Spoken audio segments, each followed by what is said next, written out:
December, 1944. The frozen heart of Europe. The world was locked in its deadliest war, and the dense forests of the Ardennes were about to become a stage for one of the most unforgettable moments in military history. Snow fell in thick, relentless silence, coating the tanks, the foxholes, the helmets of weary men who had fought too long and slept too little. The Battle of the Bulge had begun, Hitler's last desperate gamble to turn the tide of the war. Inside the besieged Belgian town of Bastogne, surrounded by German forces on all sides, the 101st Airborne Division, the Screaming Eagles, dug in. Cold, hungry, low on ammunition, and cut off from reinforcements, they held their ground like ghosts in the snow. Among them stood a man whose calm defiance would echo through generations, Brigadier General Anthony McAuliffe. When the German commander sent an ultimatum, demanding the Americans surrender or face annihilation, every soldier in Bastogne waited for their general's reply. Would he negotiate? Would he yield to impossible odds? Instead, he sent back a single word. A word so brief, so bold, and so utterly American that it ignited the frozen hearts of his men and sent shockwaves through the German lines. A word that turned despair into defiance, fear into fire, and a siege into legend. The German encirclement of Bastogne was complete. The snow kept falling like powdered glass from a colorless sky, muffling the screams, the engines, the world itself. The Ardennes forest, once a quiet winter landscape of frozen pines and sleepy Belgian villages, had turned into a death trap of steel and fire. The Battle of the Bulge was in full swing, and Bastogne sat at the very heart of it, a vital crossroads town whose capture meant control of 7 key roads, all leading deeper into Belgium and toward the Allies' fragile lines. For the German High Command, Bastogne was not just a town, it was a prize. For the 101st Airborne Division, it was a fortress they would never abandon. The soldiers of the 101st had arrived in Bastogne with little preparation for what awaited them. Many still wore the light uniforms of their previous operations, their boots not built for the deep, punishing cold. Their gloves were thin, their supplies thinner. But as the snow thickened, so did their resolve. They dug foxholes in frozen soil so hard that some broke their shovels. They used their helmets to scoop out ice and mud, knowing every minute spent digging could mean the difference between life and death when the shells began to fall. The air smelled of smoke, diesel, and the bitter scent of frozen gunpowder. There was no silence, only the constant low growl of artillery in the distance, a reminder that the enemy was closing in from all sides. The Germans came like a storm.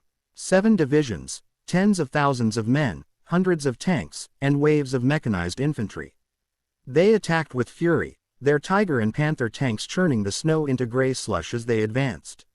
Each day brought a new assault, columns of armor pounding through the woods, artillery raining down without mercy, and the sharp crack of rifles echoing through the trees.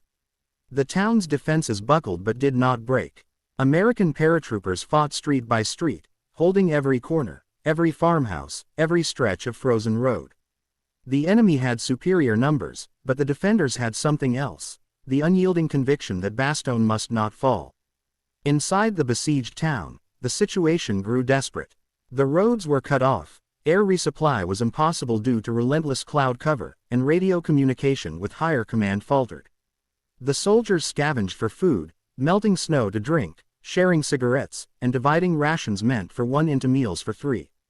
The wounded lay on stretchers in basements, wrapped in blankets stiff with ice, as medics worked by candlelight. Morphine ran low, so did ammunition. Still, they fought on. The sight of a wounded comrade being carried from the front lines only fueled the fire in their hearts. They weren't just defending a town anymore, they were defending each other, and the hope that their stand might slow the German advance long enough for reinforcements to arrive. The people of Bastogne, civilians caught in the middle of the storm, sought refuge in cellars, praying the shells would pass them by. They heard the endless bombardment above their heads, the roar of tanks outside their shattered homes, and the shouts of soldiers in languages they didn't understand. Yet, they shared what little they had with the Americans: bread, blankets, even hope. To them, the paratroopers were not just soldiers, they were a wall between them and annihilation. General Anthony McAuliffe, acting commander of the 101st Airborne, moved between command posts, his calm presence a steadying force amid the chaos. His men respected him deeply. not because he shouted, but because he never faltered. He listened, nodded, and made decisions that seemed impossible with the limited resources he had. Every map he studied was a battlefield of desperation. Every report that crossed his table spoke of dwindling ammunition, failing radios, and mounting casualties. Yet his orders were simple and consistent: hold the town. The Germans could encircle them, shell them, and starve them, but they would never take Bastogne without paying for it in blood. The men clung to their positions as the siege tightened. The cold was their worst enemy. Temperatures dropped to near zero. Frostbite claimed fingers and toes faster than bullets did. Many soldiers wrapped their feet in spare rags or tore pieces from parachutes to line their boots. Rifle bolts froze in place. Canteens turned to solid ice. Some soldiers slept huddled together in the snow, too exhausted to care if they were exposed to the enemy. They dreamed not of victory, but of warmth, a hot meal, a real bed, a letter from home. Yet when dawn came, they rose, brushed the snow off their gear, and returned to the fight. The German artillery pounded the town relentlessly. The ground trembled with every explosion. Houses collapsed into piles of splintered wood and shattered glass. Roads disappeared beneath craters. At night, the sky glowed orange with the reflection of distant fires, and the horizon flickered like a storm made of flame. The men could see the enemy's flares illuminating the snowfields, revealing ghostly shapes of tanks advancing through the mist. Every night was a battle for survival. Every morning was a victory simply because they were still there. The enemy's psychological warfare began soon after. Loudspeakers echoed across the lines, blaring propaganda in broken English. The Germans promised safe passage for those who surrendered, warning that the Americans would freeze or be annihilated if they resisted. The soldiers listened in silence, then laughed. To them, it was nothing but noise, empty threats from men who couldn't understand what it meant to be an American paratrooper. They'd been trained to fight against impossible odds, to dig in and hold ground no matter the cost. Bastogne wasn't a trap, it was their stand. The days blurred together into one long, endless siege. The sky never seemed to clear, the clouds heavy and merciless. Air support was grounded, supply drops were rare. The wounded piled up, the dead frozen where they fell. And yet, somehow, morale refused to die. There was something about shared suffering that forged unbreakable bonds. In those icy trenches, men became brothers. They told jokes to hide their fear, shared stories about home, and made promises to each other that no one would be left behind. Each man fought not for medals or glory, but for the man beside him. Through all of this, McAuliffe's command never wavered. He understood the weight of what was happening. The world's eyes would later turn to Bastogne, but in that moment, it was just another patch of frozen earth that needed holding. His calm demeanor masked the grim reality of their situation, but it also gave his men something priceless: confidence. As long as the general stayed calm, they believed they could survive anything. Even when the supply trucks didn't come, even when the enemy seemed unstoppable, the soldiers clung to the belief that they would hold until relief arrived. They always did. When the German forces finally surrounded the town completely, cutting off every road and escape route, Bastogne became an island of defiance in a sea of steel. The enemy pounded the perimeter with artillery, testing the defenses for any weakness. McAuliffe and his officers studied maps that had long since become outdated, moving markers representing units that barely existed anymore. Still, every inch of ground was contested, every building defended. The streets of Bastogne were littered with debris, wrecked vehicles, and the remnants of what used to be a peaceful town. Yet, amid the destruction, there was still order. The paratroopers organized their defenses, rotated positions, and prepared for the next attack. Then came the message, the demand for surrender. The Germans, confident in their encirclement, believed the Americans had no choice but to yield. They had surrounded Bastogne completely. There was no food, no fuel, no hope of reinforcement. But what they did not understand was the resolve that burned within those frozen walls. They didn't understand that to men like McAuliffe and his paratroopers, surrender wasn't merely dishonor, it was unthinkable. The German message was received, read, and passed along the chain of command, but the moment it reached McAuliffe, its fate was sealed. His response would come later, but his conviction was already clear. For now, Bastogne stood alone, surrounded, battered, and nearly broken, but unbowed. The defenders continued to fire until their last rounds, scavenging from fallen weapons and salvaging shells from unexploded ordnance. The town was a ruin, but it was theirs. And in that freezing December of 1944, the men of the 101st Airborne didn't just hold Bastogne, they held the line for Europe. Their courage turned the town into a symbol of defiance, their suffering into a testament of endurance. They knew that history might forget their names, but it would never forget what they did there, in that snow-covered fortress surrounded by death.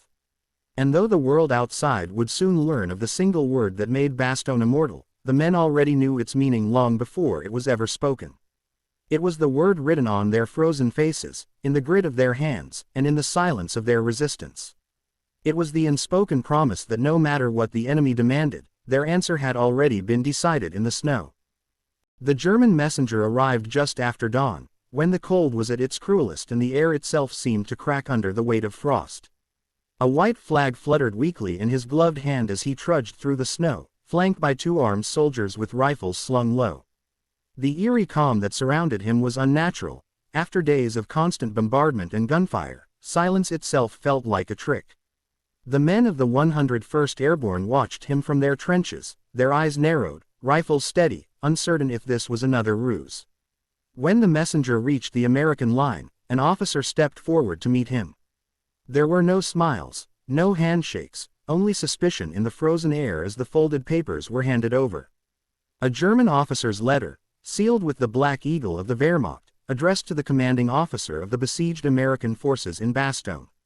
The message was clear, formal, and confident: surrender immediately, or face total annihilation. The document was carried through the snow to headquarters, where General Anthony McAuliffe sat in a dim, cold room that smelled of oil lamps and damp uniforms. The walls trembled now and then with distant explosions, and the sound of boots echoed in the hall as messages came and went. The note was laid before him on the table. He opened it slowly, carefully, as though it were nothing more than a routine report. His officers stood around him, waiting. Outside, the wind howled through the shattered windows of Bastogne, carrying with it the faint scent of gunpowder and burning wood. The war felt very close, too close. McAuliffe read the letter once, his eyes scanning the words in silence. The message was almost polite in its construction, as if the Germans were offering a favor rather than a threat. It praised the courage of the Americans but warned that their position was hopeless.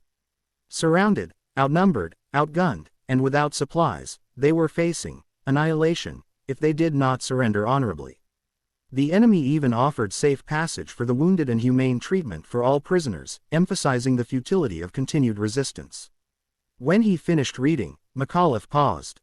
For a moment, the only sound in the room was the faint crackle of the lamp. Then, suddenly, he laughed, a short, genuine, almost incredulous laugh that startled everyone present. The officers exchanged uncertain looks. One of them asked what was so funny. McAuliffe lifted his head and smiled faintly, holding up the letter. "They want us to surrender," he said, his voice steady, with a touch of disbelief. "They think we're beaten." The men around him waited for his next words, unsure how their commander would respond to such a demand. In that frozen room, surrounded by the thunder of German artillery, history stood still for a moment.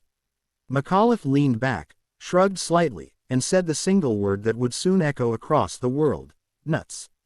At first, there was confusion. Some of the officers chuckled, not sure if he was serious. Others thought he was venting frustration. But McAuliffe wasn't joking. To him, that word summed up everything about their situation: the absurdity of surrendering, the defiance of men who refused to give in, and the unbreakable spirit that defined his division. It was an American response in every sense: casual, irreverent, and utterly fearless. The men in the room laughed with him, the sound rising above the distant thunder of guns. In that laughter, there was relief. They had been living on the edge of despair, and now, in one spontaneous moment, their general's humor turned fear into defiance. When the time came to send a formal written reply to the German commander, McAuliffe's staff tried to find a more appropriate phrase, something official or military in tone, but nothing fit. Every alternative sounded weak, diluted, or pretentious. Finally, one officer said simply, "What you said earlier, sir, that's perfect."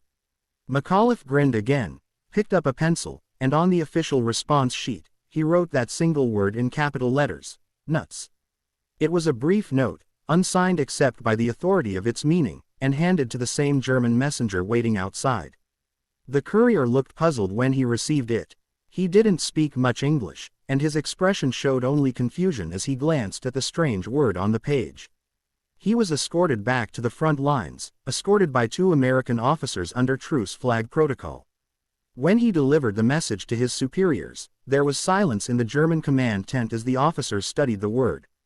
Was Bedutet das? One of them asked. The messenger shrugged helplessly. I think it means, no, he said uncertainly. The Germans frowned. They weren't sure whether they were being mocked or misunderstood. Some suspected it was a code, a trick, a cryptic refusal. Others realized instantly that it was an insult, a one-word rejection delivered with contemptuous brevity. But the message was clear enough once translated. The Americans were not surrendering. The German commander reportedly stared at the word for several seconds before tossing the paper aside in disgust. His orders were swift and simple. Then we will destroy them. Back in Bastogne, word of McAuliffe's reply spread like wildfire. At first, only a few officers knew. Then, as messages passed from post to post, the story took on a life of its own. Soldiers whispered it to each other between shell bursts, shouted it down frozen trenches, and scrawled it onto walls and helmets. The general said, "Nuts," became both a statement and a symbol. It was absurd, funny, and brilliant all at once, a defiant middle finger to impossible odds. In that one word, the men found a renewed strength that no supply drop or reinforcement could have given them. They laughed, they cursed the enemy, and they fought harder. That single word carried power far beyond its simplicity. It reminded the soldiers why they were there, not to survive, but to stand. Nuts meant we will not surrender, we will not kneel, we will not give you what you want. It was more than slang, it was identity. The 101st Airborne had been forged in the crucible of Normandy and Holland. They had jumped into chaos before, held lines that shouldn't have been held, and survived missions that should have been suicide. They were paratroopers, men trained to fight surrounded, to thrive when outnumbered. The Germans might have thought Bastogne was a trap, but for these men, it was familiar ground. In the following hours, the bombardment resumed with renewed ferocity. The German guns roared as if in fury, shaking the frozen earth and blasting craters across the snow. But the Americans met every attack with grit and defiance. Machine guns rattled from sandbagged positions, bazookas fired at advancing tanks, wounded soldiers refused evacuation because there was nowhere to go. And through it all, the word, nuts, echoed like a rallying cry. When morale wavered, someone would shout it over the noise of battle, and laughter would follow, a strange, grim laughter born not of joy but of courage. The reply quickly became known among higher command as well. When General Patton received word of McAuliffe's response, he reportedly grinned and said, "A man like that makes me proud to wear the uniform." Eisenhower himself, upon hearing the story later, would call it the perfect answer. What made it so powerful wasn't just its defiance, but its humanity. It wasn't the polished rhetoric of a diplomat or the cold precision of a strategist. It was the honest voice of an American soldier. Inside Bastogne, the word transformed into a badge of pride. Soldiers began carving it into their rifles, painting it on their helmets, and even scribbling it on the sides of destroyed German tanks. Nuts was everywhere. It was written on scraps of paper pinned to the walls of command posts, scrawled across ration boxes, and whispered in the dark as men tried to sleep under bombardment. It became their way of saying, "We are still here." As night fell, the town was once again engulfed in the roar of artillery. The Germans launched assault after assault, determined to crush the stubborn pocket of resistance. But every attack failed. The defenders fired until their barrels glowed red, then switched weapons and kept firing. Snow turned black with soot and blood. Amid the chaos, soldiers shared rumors about how furious the German commanders had become after reading McAuliffe's note. It only fueled their determination further. The more the enemy raged, the more the Americans laughed. In later years, historians would analyze that single word endlessly, searching for its symbolic weight, its cultural meaning, its effect on morale. But for the men who were there, it wasn't complicated. Nuts was the only thing that needed saying. It was defiance distilled to its purest form, quick, bold, and unflinching. It summed up what Bastogne had become. Not a battle of strategy, but a contest of will. By the time the siege ended, that one-word reply had already entered legend. Newspapers around the world would soon print the story, retelling it with admiration and disbelief. For the men who lived it, however, the power of that moment wasn't in fame or recognition, it was in what it gave them during their darkest days. In the middle of winter, surrounded by death and despair, one man's humor had reminded them that courage could exist even in laughter. That strength didn't always roar, it could also grin and say, "Nuts." The message itself would later be preserved, its ink faded but its meaning eternal. It would stand as a reminder that defiance doesn't need eloquence, it only needs conviction. For the men who held Bastogne, "Nuts" was more than a reply to the Germans, it was a promise to each other that they would never bow, never surrender, and never let the enemy break their spirit. The siege dragged on, and Bastogne became a place that seemed suspended outside of time, a frozen island of defiance surrounded by fire. The snow no longer looked white, it was stained gray and brown from days of explosions and smoke. Every tree line was scarred, every wall shattered, every inch of earth marked by shell craters and blood. Yet through it all, the men of the 101st Airborne Division held their ground. The Germans threw everything they had at the town: artillery barrages that lasted hours, infantry assaults that came in waves, tanks grinding through the wreckage with relentless force, but the Americans did not yield. What sustained them was more than duty or orders. It was pride, brotherhood, and that strange, defiant humor that had sparked from McAuliffe's single word, "Nuts." Each day was a test of endurance. Ammunition was running low, every bullet fired had to count. Mortars were rationed, machine guns overheated and froze again. Medical supplies were gone, and the wounded suffered quietly in cold basements that had been turned into makeshift hospitals. The medics worked with trembling hands and frozen instruments, cutting, sewing, and praying. There were no anesthesia supplies left, morphine was a luxury only the dying could afford. Yet not one man asked to surrender. The word, "Nuts," had become their armor, it was passed around like a secret code, a whispered promise that they would never give up. When shells fell, the men huddled in their foxholes, feeling the ground shake beneath them. The air pressure from each explosion sucked the breath from their lungs, and still they laughed. They joked about McAuliffe's response, mimicking his tone, inventing stories about how the Germans must have looked when they read it. It wasn't laughter from joy, it was survival. It was how men kept their sanity when surrounded by death. Each joke was an act of rebellion, each grin a small victory against the darkness closing in around them. The days blended into one another: snow, smoke, silence, and gunfire. Frostbite spread faster than the enemy's advance. Fingers turned black, noses and ears went numb. The cold was a living thing, creeping into bones and lungs, stealing strength from every movement. But the men refused to leave their posts. They wrapped their feet in cloth, layered scraps of uniforms, and rubbed snow on their faces to stay awake. Food was almost gone. Some men ate frozen potatoes scavenged from nearby farms, others chewed on coffee grounds just to trick their stomachs. The hunger was relentless, but so was their determination. The civilians of Bastogne, what few remained, shared in the suffering. Families lived in cellars, listening to the bombardments, whispering prayers for survival. Children clung to their mothers while above them the war raged on, shaking their walls and rattling their fragile faith. Yet they admired the Americans, these young men who refused to leave, who smiled even in despair. The soldiers shared whatever they could: cans of beans, dry crackers, even pieces of chocolate saved from Christmas packages that never arrived. In return, the Belgians offered what little shelter they had left. It was a bond born of shared terror and shared courage. Each night, flares painted the sky red and gold, illuminating the outlines of the enemy creeping closer through the trees.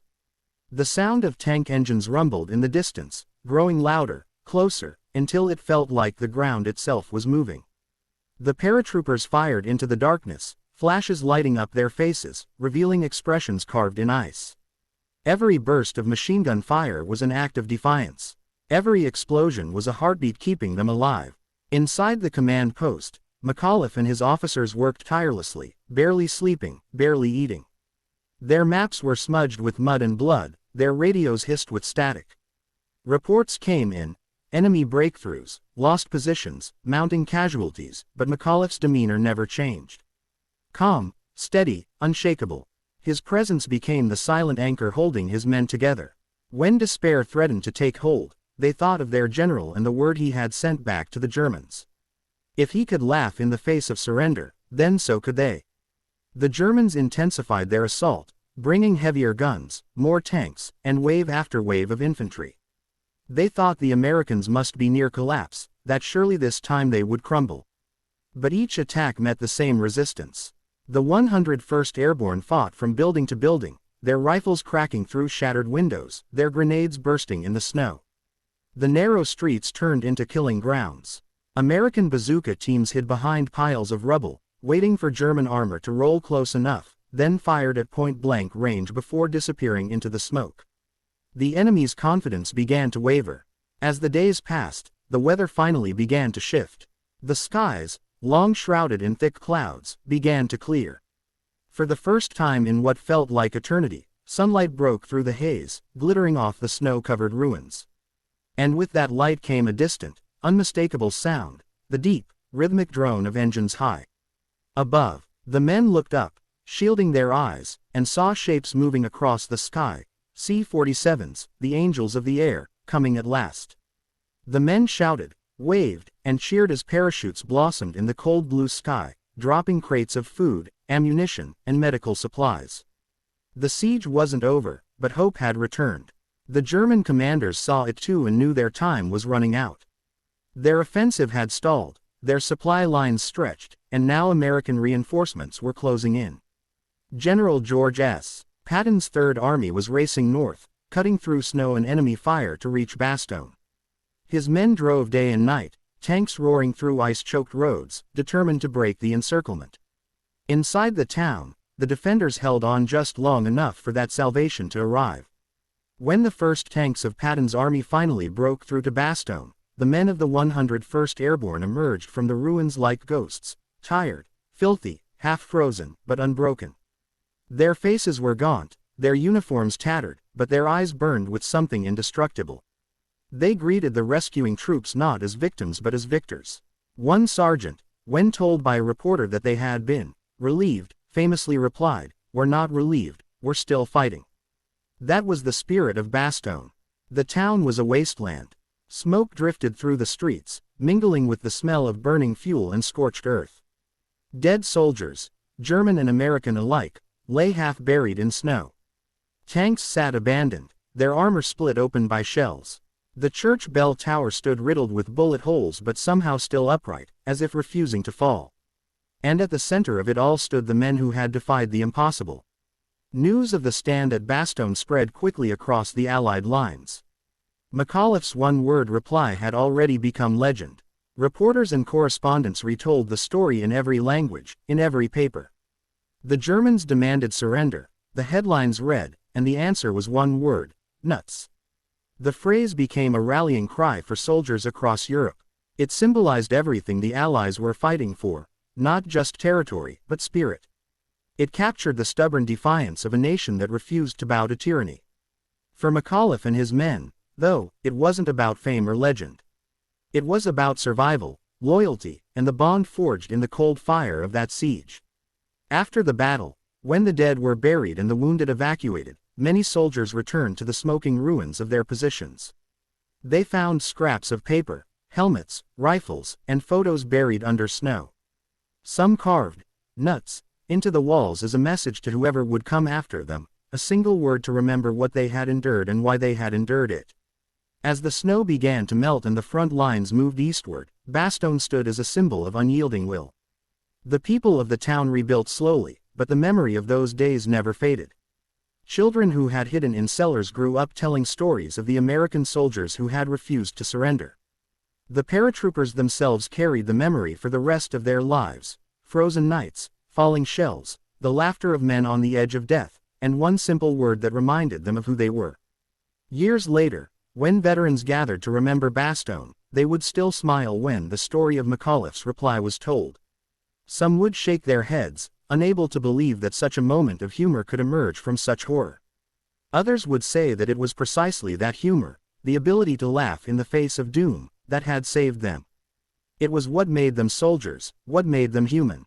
The victory at Bastogne was more than a tactical triumph, it was a moral one. It proved that courage was not the absence of fear but the mastery of it.